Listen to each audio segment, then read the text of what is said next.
Âgé de 50 ans, Moustapha Bakayoko, marié et père d'un enfant, vit à Philadelphie aux États-Unis. C'est dans cette maison à Benjéville qu'il réside pendant ses congés en Côte d'Ivoire. Titulaire d'un baccalauréat série D obtenu en 1993, il décide en septembre 2000 d'aller poursuivre ses études aux États-Unis. C'est le début d'une nouvelle vie. Il fallait que je travaille et puis payer les cours. Donc ça m'a fait passer de petit boulot en petit boulot. Le premier dont j'ai souvenance, c'est dans les restaurants où je lavais les assiettes d'abord. Quand on vous dit laver assiettes, ce n'est pas 2 assiettes, 3, c'est dans la machine. Hein. Mais tu dois nettoyer un peu puis mettre dans la machine. Je te parle de 2000, 3000 assiettes par jour. Et puis bon, après ça, quand tu laves bien les assiettes, ta promotion, c'est de couper oignons. On te donne 3 sacs d'oignons, tu découpes. Bon, imagine 3 sacs d'oignons quand tu coupes. Tes yeux te brûlent, c'est comme si tu as perdu ton père, ta mère. Quand j'ai fini de couper les oignons, je monte dans le bus. Mais bizarrement, quand je m'assois, tout le monde se lève auprès de moi. Je ne comprenais pas. Je me suis dit, mais peut-être... Alors que c'était l'odeur persistante de l'oignon qui était sur moi. Et puis après, j'ai commencé à travailler à l'église. À l'église, je nettoyais les toilettes, les 23 toilettes par jour. Quelques années après avoir économisé suffisamment d'argent, Moustapha retourne à l'école. Il obtient ainsi son bachelor et son master en sciences de l'aviation technologique en Floride. Puis, il devient professeur de mathématiques et de français dans un lycée de Delaware. Quand j'avais tout cet argent en travaillant, je me suis réinscrit à l'université. Et puis, bon, au Community College de Philadelphie, et que je prenais quelques classes. Et puis, quand j'ai eu ma green card, là, bon, étant résident, j'avais la possibilité d'avoir un crédit du gouvernement américain ou bien même auprès des banques pour aller. Donc là, maintenant, j'ai repris l'école tout entière et c'est ce qui a fait que je suis allé faire l'école d'aviation parce que là, je ne payais plus rien. 2 ans plus tard, il démissionne pour un poste de manager à l'aéroport de Philadelphie, un poste qu'il occupe pendant une décennie. En Côte d'Ivoire, pour les vacances, nous l'accompagnons à Azagué, sa ville natale. Fatima, donc je vais à Azagué. Je viens sûrement demain.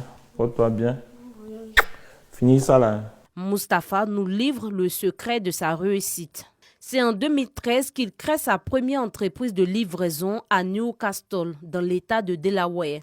Un succès qui lui permettra de lancer une seconde entreprise. J'ai acheté mon premier camion que moi-même je conduisais. Donc je faisais les deliveries avec moi-même mon premier camion. Et puis ensuite j'ai embauché un chauffeur.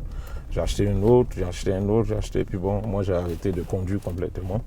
Et puis bon, voilà, comme ça on a commencé à gérer la première entreprise depuis 2013. Et puis en 2019, j'ai eu une autre opportunité qui m'a permis de créer une deuxième entreprise. Donc ça fait les 2 entreprises que je gère en gros, voilà. Il est aujourd'hui le plus grand employeur africain à Delaware. La majorité de ses collaborateurs sont des Ivoiriens. En général, tu embauches ceux que tu connais. Donc, quand j'ai un superviseur, par exemple, qui vient, qui a besoin de 5 ou 6 employés, il va dans le milieu dans lequel il est. Donc, il y a les Gabonais, il y a des Mexicains, il y a des Américains. La majorité des Ivoiriens, des jeunes gars qui arrivent, qui cherchent à avoir quelque chose. Aujourd'hui, il fait un chiffre d'affaires de 8 millions de dollars, soit plus de 4 milliards de francs CFA. Travailleur infatigable, Moustapha Bakayoko est un homme assez généreux. Une fois à Azagué, dans la région de la Niébi-Tiassa, il pose ses valises à l'EPP Azagué Gare. C'était de passage et puis bon, on a décidé de s'arrêter là, vous dire bonjour, voir comment ça se passe. Tout va bien à l'école ici. Je suis passé là et j'ai vu que c'était vraiment délabré. Et ça m'a fait un pincement au cœur. Donc j'ai décidé de réhabiliter. Il y avait des classes qui étaient complètement out. Donc nous avons refait ces classes-là, nous avons fait la peinture, changé les tôles, essayé de réhabiliter. Ce n'est pas encore fini parce que je crois qu'ils n'ont pas encore fini l'intérieur ici. C'est dans cette école qu'il a fait ses premières classes, une école qu'il a réhabilitée entièrement. Un geste que le directeur n'oubliera pas de sitôt. Depuis 2 ou 3 ans, je le vois dans les écoles. Dieu merci, nous aussi on a pu bénéficier de ses œuvres. Il est venu mettre une bonne couche de peinture sur nos murs, réhabiliter même une salle de classe. En tout cas, il fait du beau travail. L'éducation des tout-petits, une priorité pour Mustapha Bakayoko. En plus de la réhabilitation de la première école d'Azaguié-Gare, il a offert 6 salles de classe et une salle d'informatique à une autre école baptisée Mamadou Bakayoko.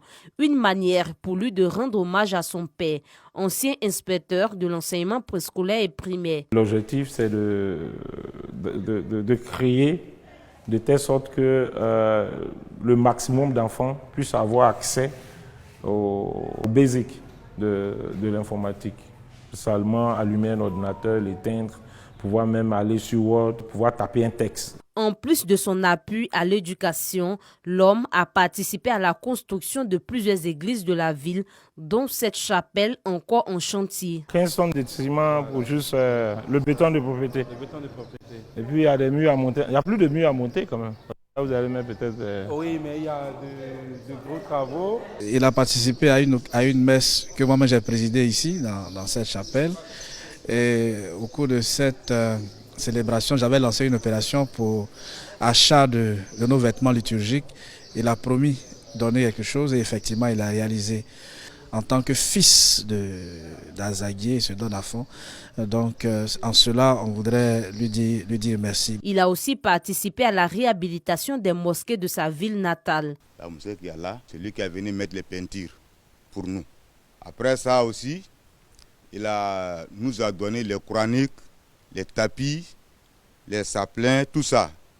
Et puis en fait de notre Mauloud aussi, il a nous donné l'argent aussi pour prendre, pour aider.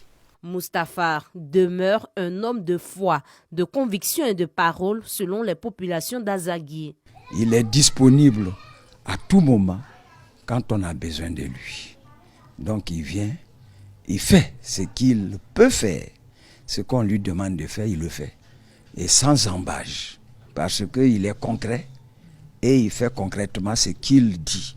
Pour ce chef d'entreprise, investir dans son pays doit être une priorité pour tout aventurier. Si les infrastructures ne sont pas là, si les opportunités ne sont pas créées, évidemment que ces jeunes-là, ils vont rêver et à la fin du rêve, ils vont se rêver et puis ils vont dire mais écoute, qu'est-ce qu'il y a? Donc notre rôle en tant qu'autorité ou bien cadre des villages, nous devons créer l'opportunité pour que ces jeunes-là puissent s'insérer. En plus de la construction d'écoles et lieux de prière, Mustapha a investi dans l'immobilier à Azaguié. Son objectif, faciliter l'accès des populations au logement. La réussite de Mustapha prouve qu'il n'y a pas de saut métier et qu'à force de travail et de courage, il est possible de se faire une place au soleil.